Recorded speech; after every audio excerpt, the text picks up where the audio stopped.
You've joined us in Starting Up. Now, products or services, well, that's been quite the quandary for any technology entrepreneur. The question is, do you want to become the next Apple or the next Infosys? Well, experts from both those domains bring us their view on the debate at our special event, Starting Up at Startup Saturday. Listen in. What is better? Inculcate something called product discipline. It's a battle, whether it's a product or service. Yes, almost 100 entrepreneurs attended the Bangalore edition of Starting Up at Startup Saturday.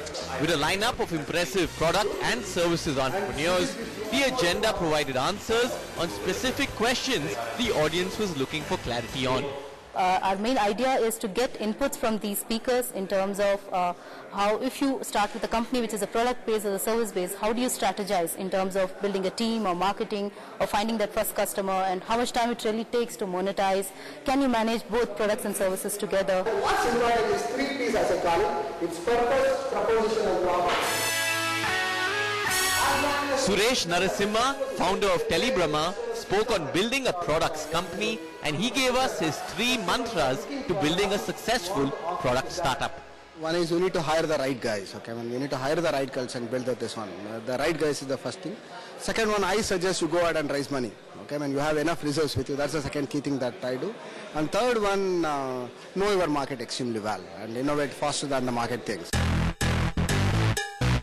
I spend bulk of my money in R&D, and many of them do not even give me results. Sujay Karampuri, founder of base station manufacturing firm Shloka Telecom, captivated the audience with his product building story. And finally, Karthik Purushottam, founder of IT services firm Chimera Technologies, presented his case on building a services startup. He shared with us his 3 key secrets to building a successful one. Number one, I think you need a strong team with you, the team that can come along with you for a long time. Number 2, stay focused on technology. Number 3, always give differentiated services to your customers. This brought to an end the Bangalore edition of Starting Up at Startup Saturday. Both products and services entrepreneurs gaining from the views of their role models. We'll move on, and the question is, will 50 entrepreneurs be able to help one, or will too many cooks spoil the broth? So the VCR puts 3 entrepreneurs on the stage and asks them to talk about critical issues facing them. The objective is to try and get entrepreneurs to help them across sectors. Will they be able to help and assist? Let's find out.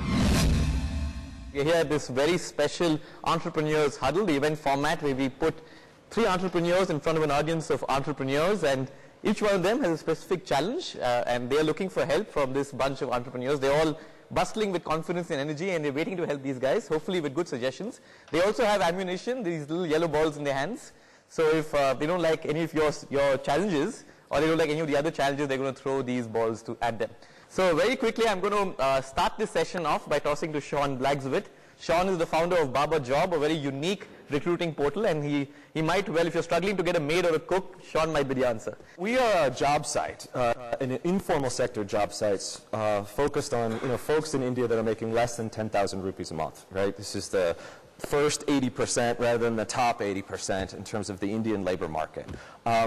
And how we do this is, we partner with carriers such that people can use their phones to basically say, this is where I live, this is my PIN code, this is my salary, here's a job category, and then we tell them about nearby jobs that pay more than what they make now. And so the challenge that I've got for the audience today is one that I think is going to be super relevant to lots and lots of companies in India, especially in the next couple years, which is, the bulk of the Indian mobile market, and the Indian consumers are not using their PCs, they're using mobile phones. And so my question really is, how do you reach out? And if you're going to sell mobile services, and you're going to sell content, like the Facebooks, Googles, Flipkarts of the world, how do you get that to reach really what we'd call the Indian common man? So I'm going to throw it open to the audience. He has a very specific challenge, and if you help him, you could help yourself. You could get a good cook. Who's going to open the floor with the first suggestion? The way I look at it is, you want to get to the people who are using mobiles and SMSs, but they don't use it. So there could be 2 ways. One is get to the children. They might be a maid, they might be a driver, but their children are in schools. They know how to use SMSs. Get through them. The other way could be get through the kirana shops, like the corner grocery shops.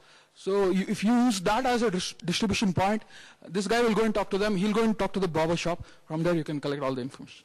So there's someone in the back there. Okay, the two suggestions I have is try regional SMSs with regional languages, so people actually get to know about your service. Secondly, when they actually come to top up their phones, the top-up cards could be subsidized if they actually sign up for the service. So you're saying advertising on the top-up card?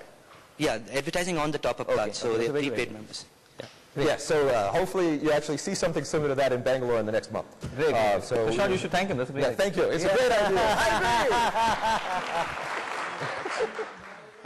Actually, you can introduce a network marketing or some MLM kind of a thing, because the job seeker really wanted to get paid instantaneously. So the small amount, let's say for the reference, if they get, as Girish mentioned, okay, instead of a push, we can have a pull. You have an existing reference model for incentivizing references? We do on the sort of website side. The part that we haven't explored as much, which I think that I'm sort of brainstorming here, which is, if you refer somebody who actually turns into a subscriber that's paying us through their mobile carrier, we definitely could give a set of money back, right, to the person who